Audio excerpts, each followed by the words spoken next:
get your name. Good evening and welcome to Plain Talk. My name is Christopher Ram. Thank you for joining us as we discuss Budget 2023. It was presented to the National Assembly on January 16, 2023. There were many superlatives. It was the largest budget ever. It was the longest budget speech ever.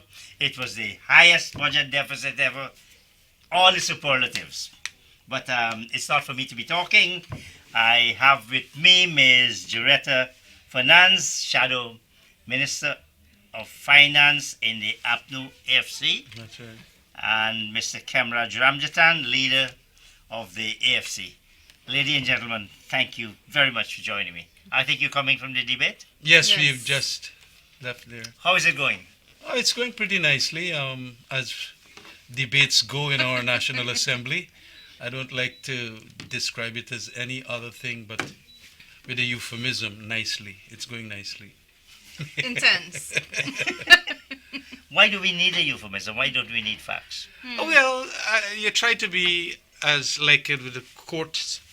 Notwithstanding, you might have serious criticism of your courts and your judges and whatever. You try not. There is a protocol, and it is like a court to our National Assembly, and so you try to be as generous in your descriptions of it. Juretta, this is the first time you're coming on this program, and I welcome you. Thank you very much. From what you've seen so far, is it serious debate and discussion or is political theatre?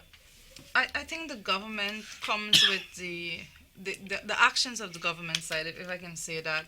They come with their action says that they're here just to go through the motions of things, because at the end of the day they're going to pass the budget nevertheless. So you see a lot of their presenters, and I can make reference to like for existence, like I think Charles Ramson, for instance. He usually goes and he speaks like all his time, and when he speaks so you have time to wrap up, then he would try to touch on his ministry, because he has no interest in actually going forward and just saying and speaking to what is actually in his portfolio as a minister, because their intention is just to come and just give just throw political punches, and they know at the end of the day they have that one seat majority that they completely misuse and abuse, and just to pass the budget. Is it then something that's wrong with the whole process, or is it that they're not taking it, the whole budget presentation and the speeches and hopefully moving to the Committee of Supply? Is it that they're not taking it seriously? Well, if I may say, when you have a majority, they do not take it seriously. Careful, you were in the majority. I was in a majority, yes, and we did. Our governance, if you want us, we're going to discuss that. But to your question specifically, it is not taken seriously here because of the fact that they are going to get it passed by their majority. And also because of leadership styles here, is that we will get our way and the opposition can get their say. I remember on occasions when Mr. Winston Jordan would listen to what they say on our 5 budgets or 4 budgets that we had, and indicate that there should be certain things that must be done to meet those recommendations from the opposition. And we not seeing that at all here. What we are seeing, and especially in the context of a humongous amount of oil monies, they will do exactly as they think fit. And I think that is also a leadership style that comes from since he was made Senior Minister of Finance, Bharat Jagdeo, who is also as Vice President in that Parliament. And so he leads all of these things and directs and instructs. And to the extent that you could make some of the recommendations that might not even incur any expenses, they don't want to hear. Like which ones? Well, the governance issues, getting at least all the commissions and the various parliamentary committees that we can scrutinize their spending. We are not seeing that. Constitutional commissions, the Economic Service Commission, the Natural Resource Service Commission. our Parliamentary Oversight Security Committee. I remember we used to call them, and Gil and Clement Rohi and all were in that committee. And they called Silal Prasad, they called Vernon Gentle, they called Courtney Samuels and cross-examined them as to the projects that they will do in relation to the money that we gave them. You know, since 2020, the PP's in government, Parliamentary Security Committee not functioning. At the Economics Committee, you could have asked questions about a whole set of economic issues. And so we had set all of that up and got them operationalized during the 2015-2020 period. You're not having that natural resource. This same oil thing, arrangement, we are in no position to debate inside of that committee what has happened to the monies and the oil monies and this and that. Where specifically has it gone? Forestry sector monies and so many other things. And that is one of the things that is, you know, as I said, is a severe body blow to democracy and good governance under the PPP. And it is all worsened as a result of the massive amount of monies from carbon credits and the oil and gas. We are not in a position there to, with minutia and at the, you know, what is called the granular side of it, to question them and get information. And if I can clarify a little bit further, when it comes to the Economic Service Committee, I sit on that committee, and I can tell you that is one of the few committees that the chairmanship rotates. It's 1 year it's opposition, the next year government chairs the committee. So the first year the opposition was chairing the committee. We had Sherwin Holder MP, he was a chair. Every single month the meetings were held, and then when that year expired, it went to the government to chair the committee. And who is the chairperson? Mr. Edgell, he's a chairperson. The committee has never met since that. We are almost, so we should be right now at the end of his year without the committee meeting under him. So now it's going to rotate back to us and we're going to meet again. That's the only way it's going to happen. Camarade, you've been in Parliament, of course, much longer. You've been around much longer than Jureta. Why that kind of difference? Why are all committees not chaired by the opposition? It is a question of what you call control. I have come up with a term that the PPP for a long time, control freakism. And let me tell you something, it is not a word that I just plucked out from the sky. It was after watching them even when I was a member of that party, from 1992 right up to 2005, right? And I used to criticize them, but allow especially questions on corruption by our people then, ministers and all of parliamentarians and the contractor friends and all of that, to be questioned in these various committees. No, and that is why I was expelled, obviously. But the more you think about it and the more I have read as to how corruption happens and all of that, and the more you talk to people like yourself and you talk to Anand Gulsaran and all of them, you realize that it is control freakism, and it is a leadership style that has been domineering and dominating. And that is why you have that now being why they don't want to give it up. And even when we put it in the law that a parliamentary committee on the PAC. I was going to get to that. Yes, the PAC must get a chairmanship. When they didn't like one of the chairmanship that the opposition put in there, named David Patterson, they brought a motion to knock off David Patterson. They couldn't put somebody of in the government side, but they had to make us change what the opposition wanted. It's control freakism. It was a variation from all the traditions from all the Commonwealth countries. And then when to change certain rules to say they must have a quorum that is going to be with at least 2 ministers or 2 parliamentarians from the governing side before you could start a meeting. It was control again, because we noticed, I think it's 6 meetings which have now had to be adjourned because you did not have 2 members that could make the quorum from the government side.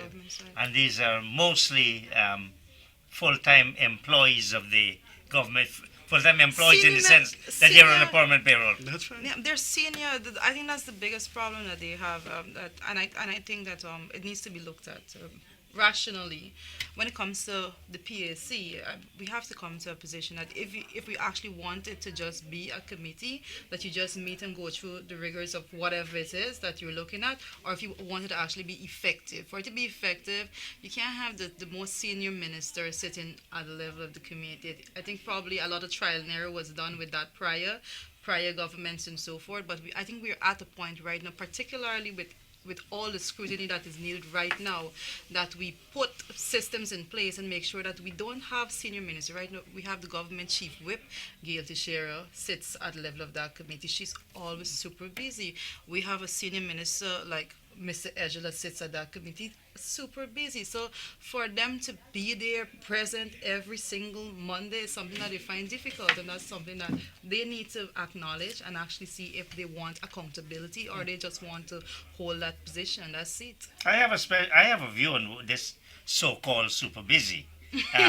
Some of these people, they're not the Is outreaches they're doing? ministers ought not to be engaged in some of the things I saw Edgel Micromanaging. going. That's what they're doing. Yes, Don't they have micromanaging. work to do? Don't they have some brain power to be thinking up policies? Well, that is what. That's what they're supposed to be doing. Well, I think it was Kwame McCoy that's said in his presentation. I think it was Kwame McCoy that said in his presentation during the budget debates. I think it was just yesterday or the day before, that each minister have been on more than 200 outreaches. And I don't know how is that something that you should be saying proudly. It simply means that you are going around on political gimmicks more than you're actually doing work within the office. It is a misconception of their roles as ministers. You have to be there. You call to it talk. misconception of the role. It is ignorance. Well, it's ignorance then, as a result of them not knowing what role they really got to play. And it is largely a policy-oriented role. You have to take the experts that will come It to ought advise. to be a policy. Yes, that's Yes. it. Yes. And that is also where the governance issues, they must allow themselves to be scrutinized, not to be lecturing on to the people. And that is the problem. They don't want to. I get the impression that plenty of them don't read nothing on policy. They don't even read some of the reports. Not necessarily all of them, but the majority of them. And they have this concept now when they come, they're saying that fine, I will supervise only that if it's 8 buildings we got to do, or 10 roads, or 10 miles of roads, that they feel is their function. That is not their function. It's an engineering. Exactly. I think I can add it is necessary for us to even talk about the fact that you're seeing today ministers going and cut a ribbon for everything. You buy 2 black tank, you cut a ribbon. Every single thing is a ribbon cutting event. I just don't understand that. And How is this a big accomplishment as a minister in government that you are doing minute things like that Well, in you know, communities? politics in Ghana is really, sometimes it's transactional for Yeah, the that's money right. side, and it's retail politics for the intellectual side. You don't really. The sad thing about Ghana is we're not upping our game, and I say that of the entire National Assembly. We're not upping our game in how we deal with this new issue. You realize per capita we're a wealthier country than China. Of course, 16,000 and something Yeah. US dollars. Now, And what that requires, as you're rightly pointing out, is us manufacturing certain ideas as to how we're going to make the livelihoods and lives of everybody better. And that's where, we are not doing it very well. let's go back to where we started. This budget, biggest budget ever. How significant? That's often touted year after year. You hear it.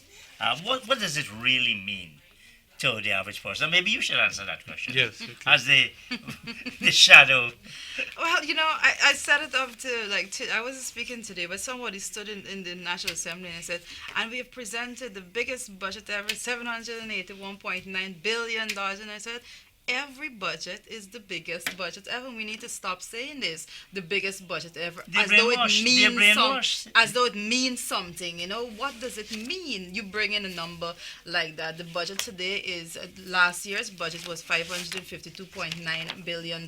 This year's budget is more than 40% more than it was last year. And what is the benefits that you're actually bringing to the people? What is the transformational projects that you're actually bringing that is going to increase the standard of living That's for the right. people? And that's the real question that we're asking. So to come and say that you're bringing the biggest budget, it means absolutely nothing to me, because I personally believe that the PPP will do anything in their power, and even if they should not be bringing those big numbers, they will bring it because they believe it's a psychological thing that when the people You're not see and suggesting they hear will this. manipulate the figures.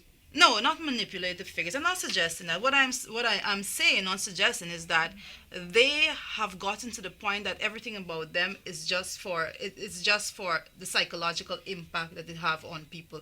So they believe to themselves that if they go out there and say the biggest budget, every person's going to say, "Wow, this is the biggest budget," and they're going to have a certain bit of expectation that if this is the biggest budget ever, then more should be coming to me.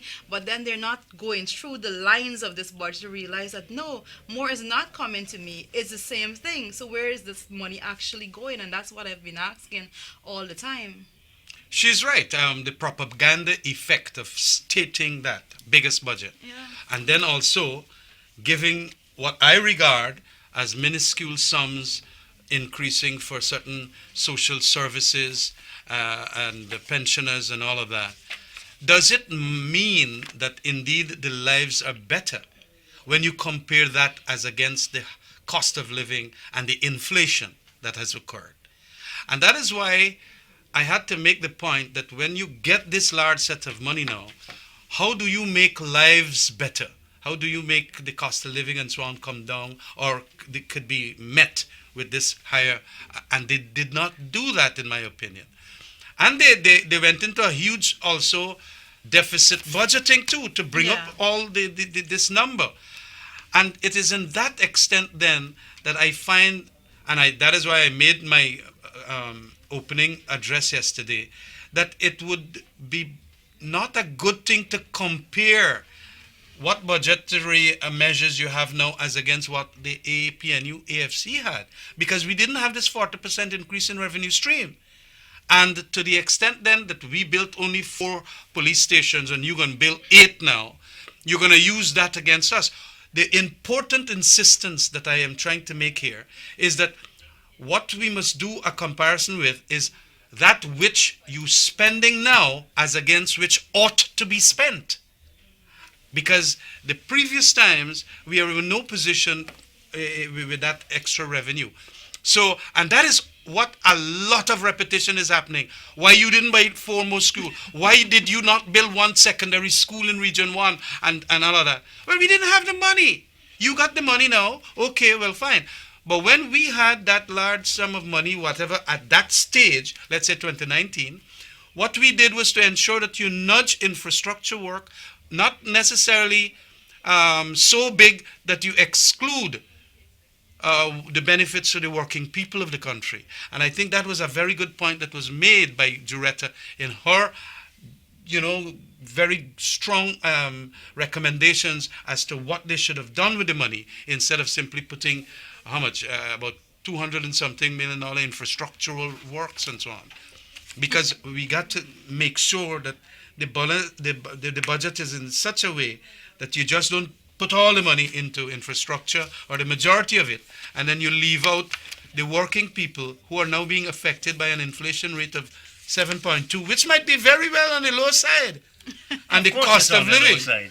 Even by their own admission. Yeah. That's what, This is the highest rate of inflation for 20 years. Exactly. you know what is the crazy part? I just, before we even move forward to the inflation part, one of the things I want to say about having this biggest budget ever is the fact that, you bring a budget now that's over 40% more than you had last year. But yet, if you were to look at the mid-year reports for last year and their ability in terms of capacity to actually utilize that $552.9 billion that they budgeted for last year. It was so weak. We had a lot of the ministries coming in a half-year report saying that they're not performing. They're not even up to speed. 20% only. Including Edge's ministry. Exactly, Yes, right. That was a standout so one. it's like, how do you even get to the point now that you actually finish off all of those by year end? I'm just saying, how did you finish off all of those by year end? How did you actually gain capacity that you didn't have in the first half year? You only go up to 20, 30 something percent. It's How do skullduggery. you actually get to 100% or 98%? At the end of the year, it's impossible. It's impossible. I don't know how else to say it. Okay. You know, you wanted to talk about inflation.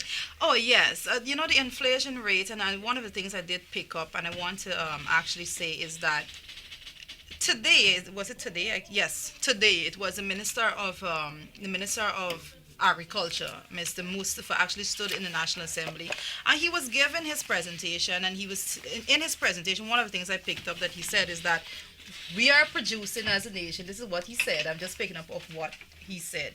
Over 60% of the food that we consume, right? Then, if you go to the budget, you will see that when it comes to the inflation rate, for example, I don't even have the numbers direct. Oh, here it is. It says, Ashley Singh's budget says the inflation rate is 7.2, like we just said, but then he said it's primarily based on the count of higher food prices. Then he said which contributed to 6.4% of the total inflation rate. Right, 6.4% of the 7.2. This is what is in this budget. They're saying Except it's that's food. not the correct way to word that. Exactly. It was 6.4 percentage point. That's right. Yes, he did. He do have it here. He does have Oh, it he here said in, percentage point. Okay, in the right good, way. good. Yeah, Leave yeah. it there.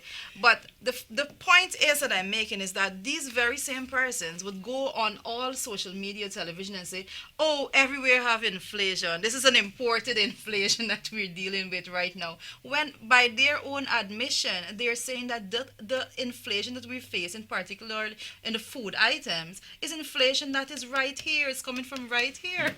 It is not as a result of the war in Well, yes, Ukraine. you can't argue both ways. You can't say, look, we're feeding myself, Yeah. but our food inflation rate going. And that is where the gimmickry and the mischief and the little skullduggery, and they have to be very honest. And it's a leadership style that must acknowledge the arguments and so on. And I think they have seen that we know, especially like Juretta and a couple of the others that have gone into the granular of the budget. And especially, I want to commend you too, Chris, for your analysis. I hope you talk about the legal situation. Mr. Nandalal said he's best around the entire Caribbean and the Commonwealth in terms of legislation. Well, you know, I wonder if you would deal with that. I hope that he does. In any event, I mentioned a couple of things on the governance side.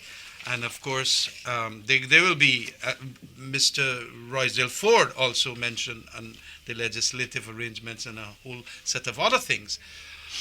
But it is the actual expectation of the Guyanese, Chris, that has been blown to smithereens, as it were. The more I speak to family members in quarantine, friends, party activists, members and all of them, they had expected so much more out of all that money. $208 billion more from the oil and a whole set, 31 billion more from carbon credits. And they're not feeling it right now. As a matter of fact, they felt that they should have felt it since last year when we had 607 million US dollars. This time we got over like about $1 billion. And their expectations have crashed. You talk to taxi drivers, you talk to my neighbors, them in Delp Street there. Boss, what happening? And well, I say all the money gone for make hospital by and make road and so on. Did you expect this? And what I have brought out to Chris is that the construction sector in 2005, the Transparency International did a major study on the construction sector of so many countries in the developing world and developed world, even in the developed world. And they say it's an epicenter of corruption. And I mentioned corruption about 9 times, and my good friend, the speaker, said, well, I'm mentioning the word too often. Come on, I got very But angry. actually, it's not. He doesn't permit it from anybody else. Like Yeah. I can't say corruption. He says Why can't you? it's a non-parliamentary word. I That could. is rubbish. That is what we That have is to such face. crap to be talking about. Yeah, that is what it is, a travesty of any good debate in an opposition, not to mention the word. So what, you're going to go away if you don't mention the word? I don't understand. In any event, that is also part of the good governance that we're talking about. With our previous speaker, I doubt whether he would have ever said anything of the sort. So it is important to understand that these are the things that sometimes get us very annoyed. And in any event, we have to understand that this thing about corruption, it is going to be rampant because the construction sector is going to be given to major contractors who are closely associated with them. And that is one of the things that we want with performance. Mr. Winston Jordan had told us the budget is supposed to be performance based. Yeah.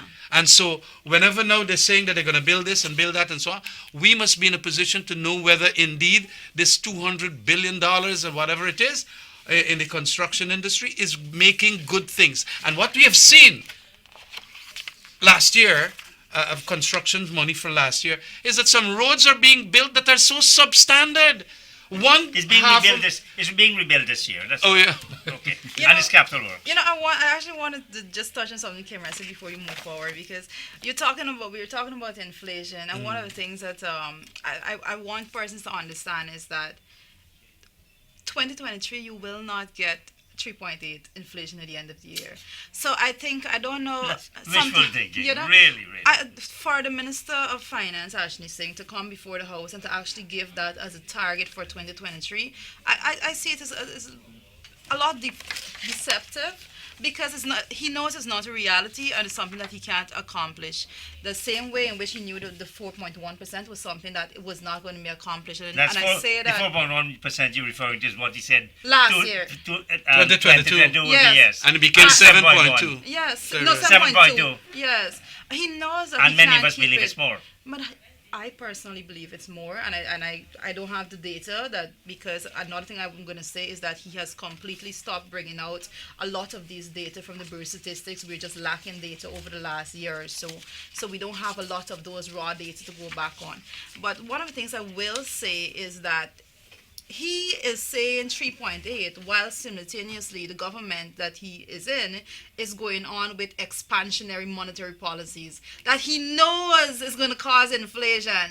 He knows that if you have these monetary policies, you're going to cause inflation. So how do you even go and project? Money supply increased by over 15%. I think it's 15.8%. That's correct. And the 15.8%. domestic production was much less. Yes. So that Here, was for- inflationary. But For the sake of the construction- viewers out there, explain that a little more. The money supply is what, 15%, where you print more money? 15.8%. Yes, that is what it You means. printed 15%. You are printing more money and pushing it out into the economy. And what persons need to understand, you just spoke about construction. If you're to look at the Bank of Guyana half-year report, one of the things that you will see is when it comes to construction, they have actually lowered interest rates there. So they're encouraging more persons to come in and get that money and spend more, particularly in that department. So there is a particular sector that they're pushing, because they want to say that, we're the construction, there's That's a construction boom.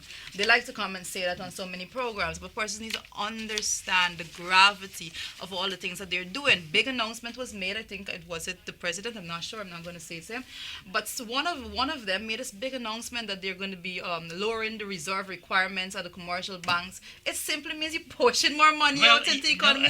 It's expansionary monetary policy. course. Maybe we could look at it however we want to, but that's what it is. Not only that, when you start doing things like that, you see what's happening with Jamaica now? Mm-hmm. Exactly. That thing with Usain Bolt account is not just one institution. Yeah.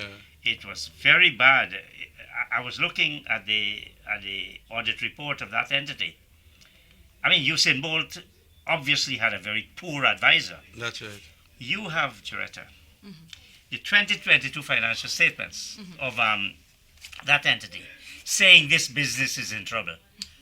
And you got 12 million US dollars. You ain't gonna move it? Yeah. The audit report said the business was in trouble. Wow. But I want to get back to something. Sugar, Oh, the big. your favorite subject. Yeah, well, I have again said that it's a black hole you're putting $4 billion into. And there is nothing there, as I indicated, as a policy around which you are going to say that this is rationally a well-spent sum. They did not. They simply slotted in, and the argument they use is that we broke up the sugar industry. Look, as you know, this sugar industry was going down since those days when the world market prices became what it is, and not the special prices that we got from the EU. And 111 million euros was given to the country to fix it, and they never spent it on the sugar industry. Well, part of the problem was that disastrous Skeldon project. Absolutely. And they will never reopen that. But they're trying to spend a lot of money on Rosal Estate and so on. And also, I feel that that is money badly spent, because if you're saying that your brackish shrimps and this and that will be profitable, why you don't take a big portion of that money from the for sugar and put it into these? He said that it's very profitable for single mothers now to make roses and plant roses. Well, take the money and put it there, because you know that sugar does not have, without the right sizing that we talk about and advise and implement it, it is better than to nudge that fund away from sugar, because it will be massive misspending again. Fishing also declined. Yes. Just to About touch- 5%. Just to touch on sugar before we even move off of that, because I did note and I underlined it here in the budget speech that says over basically. Ashley Singh is quoting this number here as over 7,000 sugar workers were severed. That's not true. And no, you're sitting That's here. not true. Every Look, year it's getting by he 1,000 said more. further, over 7,000 workers were severed, and their extended families left without a livelihood. Now, I want to address it because I have been addressing Please it on different forums before, because there is absolutely no report anywhere that would ever show you that over 7,000 workers were severed. It is a lie, and it continues, and they continue to repeat it.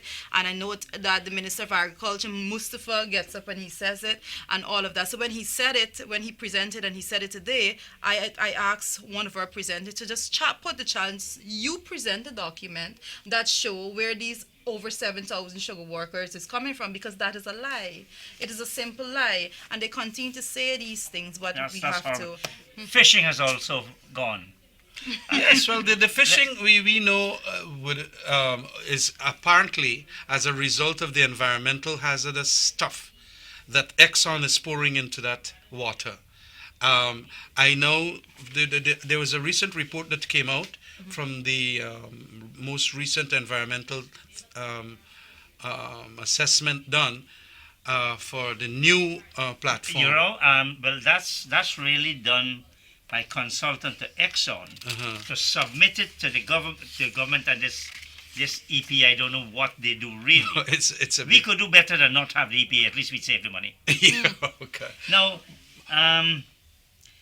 livestock and poultry seem to have done well. I know you have that as your favorite, Cameron. Yeah, well, that livestock, and you see, we have a little paradox here.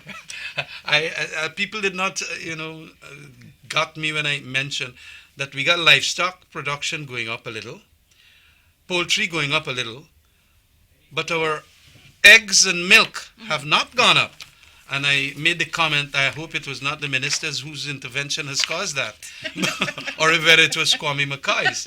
But I don't know what you again, just like how you were saying the 7,000 they're mentioning there, it could very well be that the production of livestock and poultry is not true too. Because if you get livestock going up and poultry going up, it is generally going to see egg production and milk production going up too. But I think they probably didn't realize that they could be caught with their own statistics or logic. They then just, But a lot of these statistics here, in my view, are questionable. Yeah. And it is questionable. That is why it is important, Chris, if we get the economic sections, committees and commission, constitutional bodies operational, we could bring in all those people from the various sectors to give us the correct statistics. I remember when we started the committee in relation to security, some policemen, at least the public relations department, had put out some statistics about crime rates and so on. Correct. When Mr. Silal Prasad went there to be cross-examined, he had to get it right. He had to get it right because we could subpoena him. And they said they wanted him, and I told him to come, and he went. And then he corrected some of these statistics because they were giving the impression that from 2014, 2013, and so on, crime was going down. It was not going down.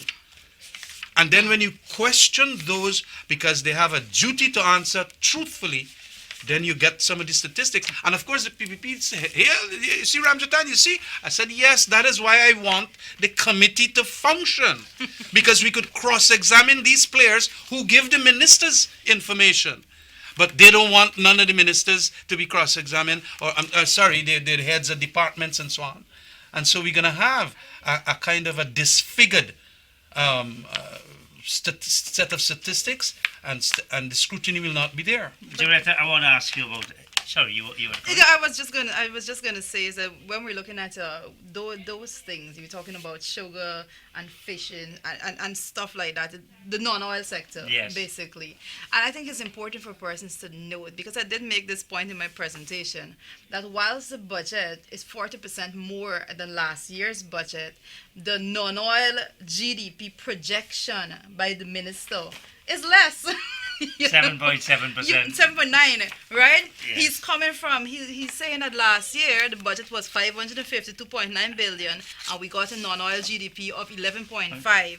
But he's saying now that the budget is 781.9 billion.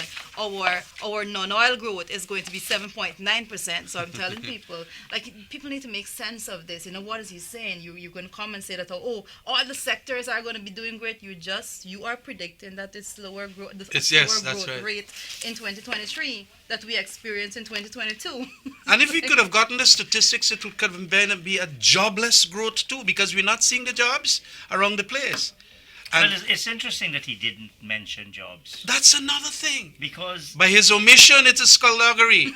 well, I saw some figures on jobs, and I thought this cannot be believed. Which And figures maybe is that's that? what I wouldn't say it. I really, but But you got it. I have it. I have it, Well, and you it's see- from an official source. Yeah. Okay. But for some strange reason, it was completely ignored Okay, because that- nobody believes it. Yeah. Nobody believes it. The oil economy. This oil doesn't belong to us. As we can see, what we get 13 out of 102? 13% I of. think we heard 13, that. no, 13 lifts Okay. out of 102 lifts. Yeah. Well, it comes down to the 12.5%, I Well, think. but Well, here, I think that's a and we little are treating questionable. all of that as part of our GDP. Yeah. Does that make sense?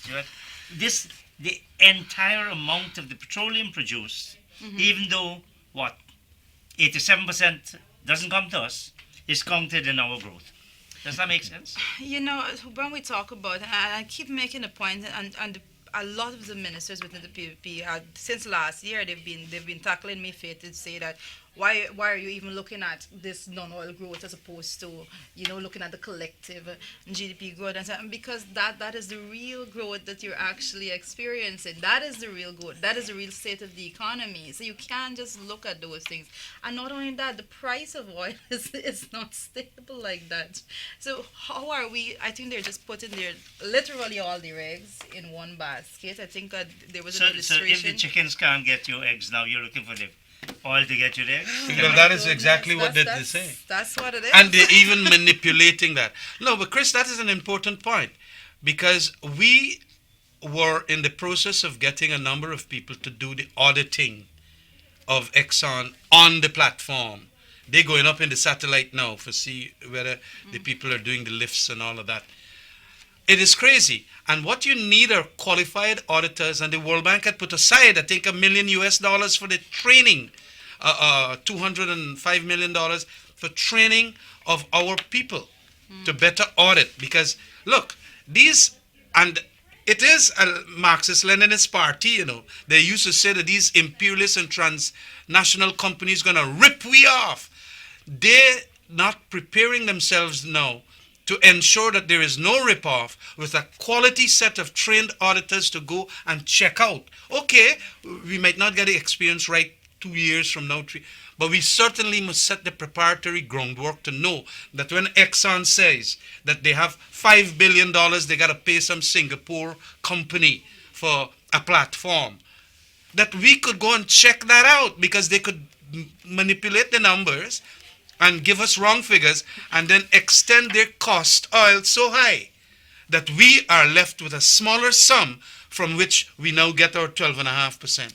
You know, one of the most, I think one of the most, the biggest concern for me, because I sit on the PAC, so I have a lot of interaction when it comes to the audit office. So you're 5 years in arrears. When it 2018. comes- Yeah, we are now about to go on to 2019, which that was a fight by itself, because we're trying to get the 2019 and 2020 report to be done simultaneously, which people completely fought that down because they don't want us to even start 2020. That's something that they don't want us to get to. But when it comes to oil and gas, and particularly when it comes to the auditing of oil and gas, that is something that we are woefully ill prepared for. I can say that, and think that we need to do a whole lot more when it comes to pushing that agenda to make sure that we are at that place. I know the audit office has been doing a lot of talks with the various institutions internationally and so forth to get themselves trained so that they can go in to that department, because the persons there just they're at the point right about now that they have absolutely no structure to actually go in and audit. It's a big problem, because as it is right about now, we're just being fed information from from Exxon as it is, and how does that even work out in our benefit? It doesn't. You know, an area I want to ask you all about, and whether you all might have noticed it. There is a document that the minister includes in his budget speech as an appendix to the budget speech, the socio-economic indicators. Nobody ever seems to take this thing seriously. For example, let me show you. Visitor arrival.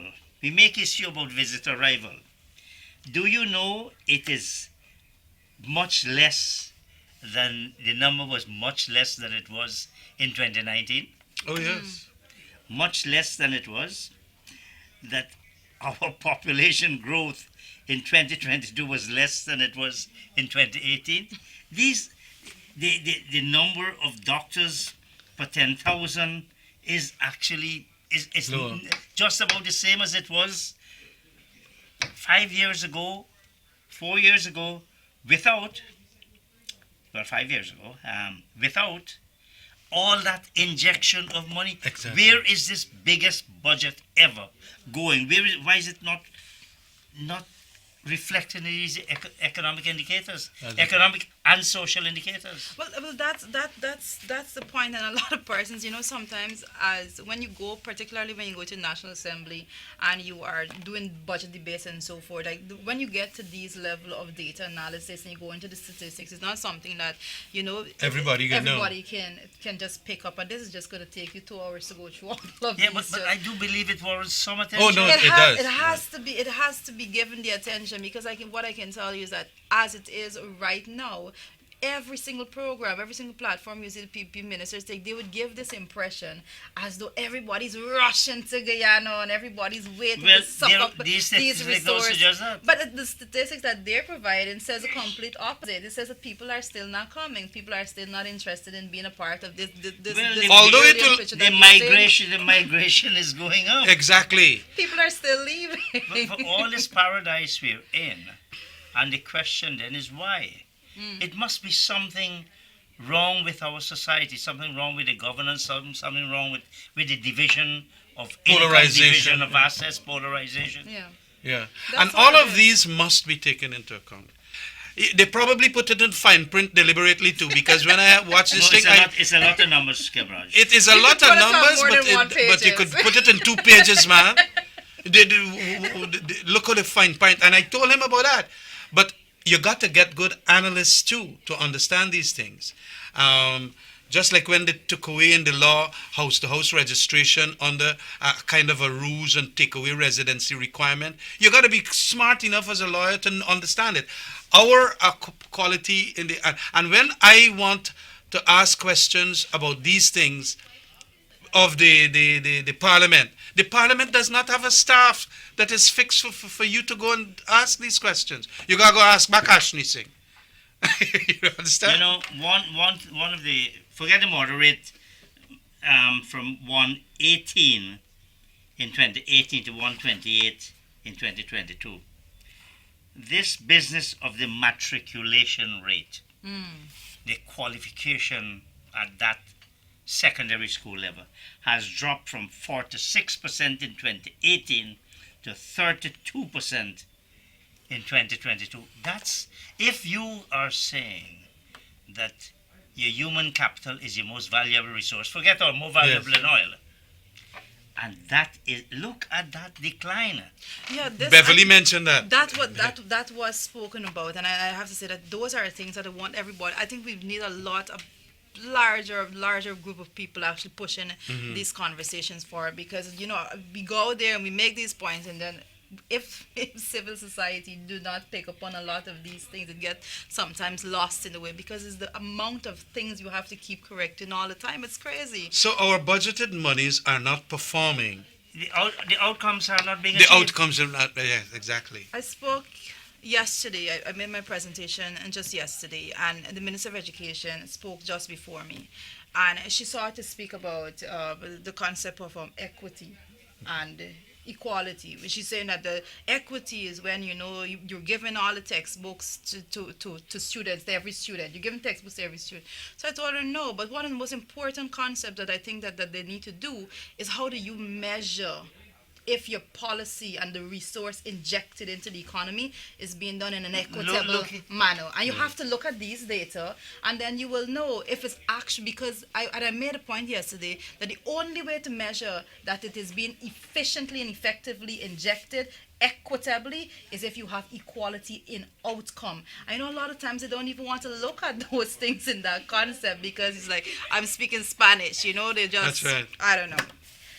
The number of hospital beds per 10,000, 23.8, 23.8. It's barely moved up to 20. It moved up to 25. And we have spent That's not about. good. And look at the billions of dollars we're spending. Yeah. Where are the results? That's right. There's an issue I have noticed, and again I defer to you, Director, but the volume 2 is where you're supposed to see the outcomes of your expenditure. Volume 1, the big volume. Volume 2, now you have a $60 billion and you get a 3-line outcome. This project is intended to achieve this. What we call a legend, yeah. Yeah, well, the volume 2, That's really that's I don't know A what scarcity of information on the project. But what you would notice, like my idea of the volume 2 is, because I'm at the point right about now that I seldom even go to the volume 2, because what I've realized since I started looking at the volume 2 is because that's supposed to be your performance targets That's set correct. out there in the volume 2 of the budget estimates. And what happens there is that you would see that you can go back at many years, and you would see the volume 2 has not changed a bit. They just went through and probably changed a couple numbers here and there as time go by to bring it back to the house, but there's absolutely no real information there. And in my very first the very first time we were looking at the estimates, I asked questions about the volume 2, and it's like, this is a foreign concept to the National Assembly, that you're asking questions as to how are you prepared to achieve this is the amount of money you want, this is the outcome that you are actually setting the target to reach, but nobody even focuses on that. But I would have thought you mentioned the Minister of Health. This is the sort of thing, and indeed the Minister of Health, these are the sort of things they should be dealing with. Why? And if you're going to be spending money, at least get some results. That's correct. And there were mention of all of that, because I remember even some of our speakers this afternoon was asking, especially Beverly made mention about schools, building schools. Yes. But results from that spending seems not to be appropriate at all. Yes. It is just spending more monies and having the same literacy rates or matriculation or whatever it is. And that is bad. That is not good spending. And what is required of, let's say, the Minister of Education is how it is that we can improve these values, the actual output, as you rightly say. They're not dealing with that. They feel that they got the oil money now, and it's all in front of them. You take a portion, you take a portion, and you take a portion. And that is why in my initial remark, and Chris might not like this, I said it was just like an accountant's allocatory dispensation rather than an economics or economist vision as to how you will shift around for making better results and outputs in the next year. And do you know that when we start asking questions, which will happen next week, when we ask any question about these matters, what we are told by our chairman of the the supply committee, the speaker, you have to stick to the figures that you have for this year. You can't ask questions That about. is absolute I rubbish. cannot believe the thing. That's absolute rubbish. And we can give a very good example of that is the $5 billion that they put when it comes to putting towards Poverty cash. poverty. Yeah, I should have challenged that in court. We didn't challenge it. We at the level of the interrogation of the estimates last year, when it's the first time they put that $5 billion there, we asked specifically what will this money be doing. No one answering could actually say. I think it was the prime minister, if I'm not mistaken, comes under his portfolio, I believe, or I'm not. Too But certain. even Ashley didn't help in any way. He did not help. He But probably doesn't know how the money was spent. we asked. People walked around the country with money in the pocket. We call it a slush fund. We call it out. But my point is that even though they could not answer the question when we asked it there, now we're going to the National Assembly again. Another $5 billion is put there again.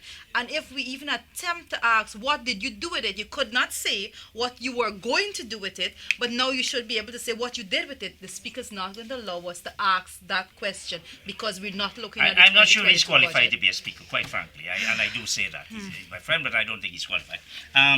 Why don't you raise that as a parliamentary question? Yeah, well, we're certainly going to raise it. Now, I have, and this is my first time in Parliament, and I have observed what parliamentary questions You are. sound seasoned as well. And Oh, she's very bright girl. You know. I've observed parliamentary questions. We have gotten answers from sitting ministers of government that says the information is in public domain. That's right. The mark of idiocy is becoming so striking about some of these ministers. Yes. You can't use less sympathetic words or more sympathetic words. They don't deserve it. Now, we talk about the social, you talk about education and health. Education as a percentage of the national budget has dropped from 16.7% in 2018 to 13.4% in 2022 That's a percentage drop. of national budget. But that is what they're shouting us. But we're spending $100 billion more. Yes, exactly, because the figure sounds more, but when you look at it in proportion to what the total budget was back in 2018, 2019, you would see that there's a drastic difference altogether. And that's why I keep telling people that's what you have to look at. And the same thing with health. Yeah. Same thing with health. No. These are statistics that demolish the PPP in its policy orientation. I mean, it's more money you got, you're spending it, fine.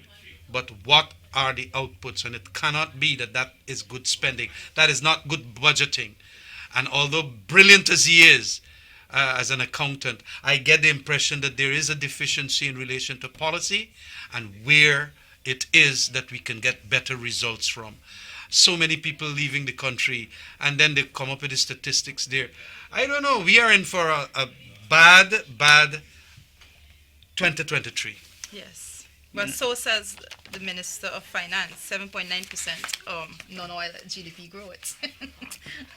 I find this very fascinating.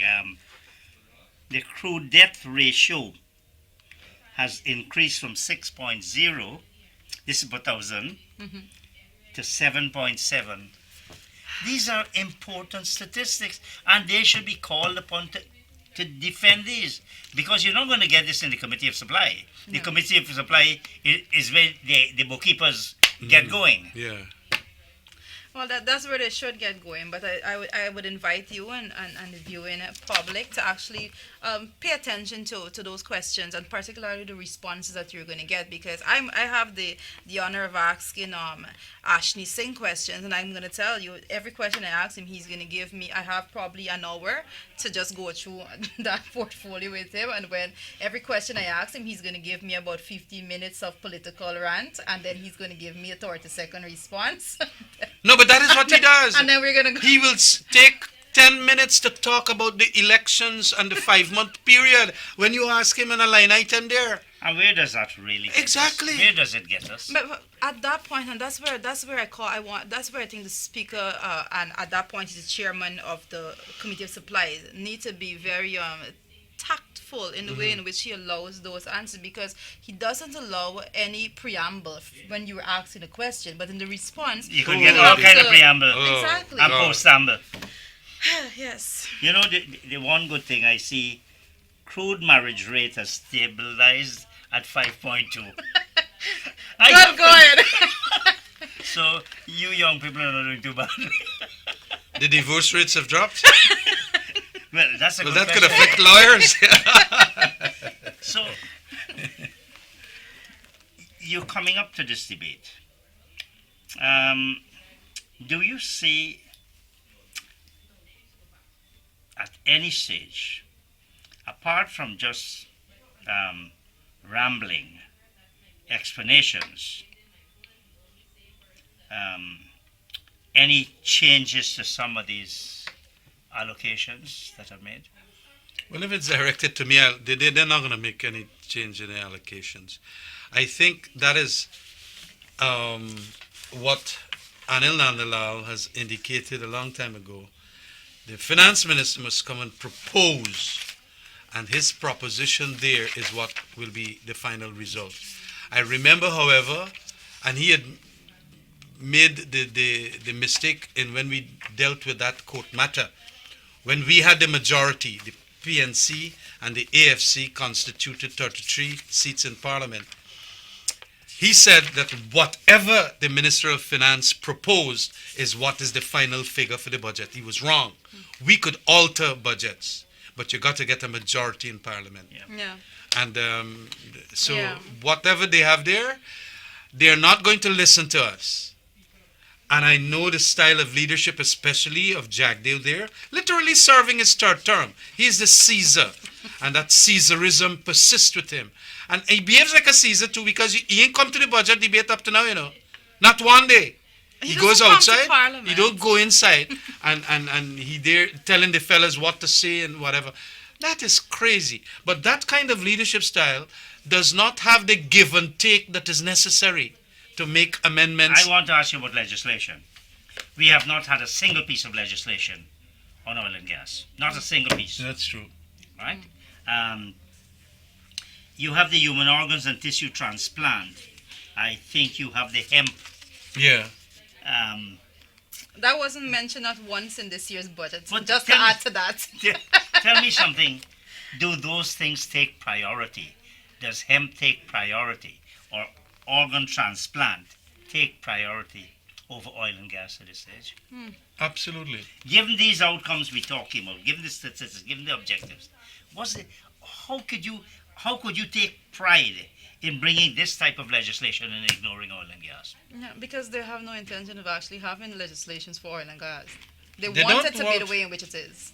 Well, And that is why they got the EITI and so on at a staggering and not walking straight with a Premier as the head now. When you had a competent fella, just like in the EPA, you had a competent man in Vince Adams, you had a competent fella with Jadupat there, doing the reports and questioning everything to do with extractive industries and doing up some wonderful reports. I understand now that nothing is happening at the EITI Guyana branch. no, we're not hearing on that, and that's correct. We had done a survey, Ramon McRae had done a survey, just coinciding with the budget. And there was strong support for an independent petroleum sector or similar body to manage the petroleum sector. 100% supported it, either 76 strongly or supported it 24%. Modernization of petroleum legislation 100%. Why does not the opposition bring draft legislation and force the government to vote against these things? Chris, I'll tell you, you had mentioned that to me, and there were some other people before even that. And Because that's what the people want. You appreciate the significance of those numbers. We appreciate that, but we gotta go and find these legislative drafts or drafts of the legislation, and we have made that for this year, at least to get the Commonwealth Office in relation to some or Norwegian legislation. We are not experts in these. Bring back your petroleum commissioner. Bill, you had one. We had one. You don't need to reinvent the wheel on that one. No, well, it's true, and that is why we need to up the ante in relation to that. Motion. And we have to sell this thing to a number of players and stakeholders, because it is necessary. Because the content of those legislation might be criticized by the government, and you know what they're going to criticize it? Because of the scrutiny it will bring that is outside of their realm. Well, partly that, and partly that then the politicians will have to take their hands off. Exactly. All of yours. Yes. That's correct. But motions, I have to make the point that when it comes, motions have been presented to the House, and since I've been there, like I'm saying, I'm very new to the process, but since I've been there, one of the things that I have been observing is that motion that goes forward and all of those things, that it takes forever for the motions to even reach on the order paper. Private members' bills, private members' motions. Private members' day yes. it's subsumed by government business. I don't know. You'll have to use the court more. Because it's sad to be draw the court into this. Yep. But because we had to draw the court into democracy, and that's correct. But so why not? The signal is coming that it's time. I'm done already. I did want to talk to you fast. about the deficit, that huge, that humongous amount of deficit. 193 billion. Yes. No, but the public should know it's 193 billion is the deficit. Mm-hmm. And we postpone that to some other generation. Operators and viewers, thank you and have a very good night. Have a good night. Okay. A very good night too. No, I think you're going to force them to do something. Yeah, we got plenty. Look, I know it's not easy. Is it You got still on? resources. You got resources. This place, terrible. It's No, not but nice we to be could in find the opposition. resources. More and more. I It's was. still live. No, we're not live. Okay, just came off. I went in the